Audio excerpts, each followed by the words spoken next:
Well, Purim is in the air. Songs, masks, and lots of candy. We have a lot of fun at Purim, but there is also very deep messages. And I want to share, hopefully, one with you today.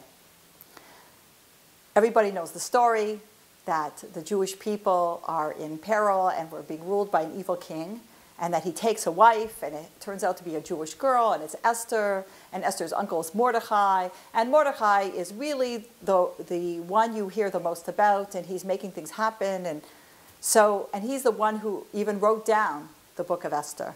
And now of all the books of Tanakh, it's very interesting that the book of Esther, first of all, it's not called the book of Mordecai. Let's remember it's called the book of Esther. And Esther's the one who really saves the day. And it's an unusual story where she's in the palace and, the decree was made that to really wipe out the Jewish people. It would be a Holocaust. So what does Mordecai do? Of course, he goes to Esther. He says, Esther, you're in the palace. You have to go before the king. You have to beg for the salvation of the Jewish people. And we all know what happened, that Esther said, no, I'm afraid. If I go before the king unannounced and he's not happy with me, off with my hat. And Mordecai says to her, Esther, you think if, God forbid, destruction is going to come to the Jewish people, you and your family are going to be safe in the palace? And if salvation is going to come to the Jewish people, it doesn't have to be through you, but God's placed you at this time in history. And you can make the difference. So she says to him, have all the children fast. Everybody fast. Everybody do tshuva. Everybody, let's have as much merit as possible behind me, and I will go before the king. And of course she goes before the king, and we know she did save the Jewish people.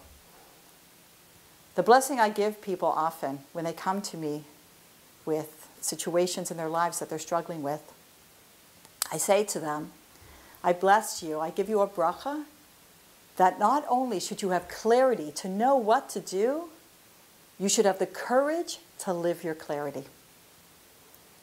Listen, clarity is everything. If you have clarity, then you know the right thing to do. What to do, what to say, what to purchase, what decision to make, which way to turn. Many of us have clarity, but how many of us have the courage to live our clarity?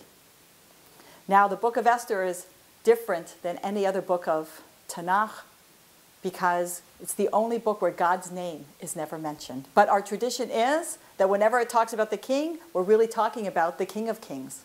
So when she goes before the king, she's really going before the King of Kings. When we go before the Almighty, go with clarity, but go with the courage to live your clarity. And He'll help you. And everything can turn.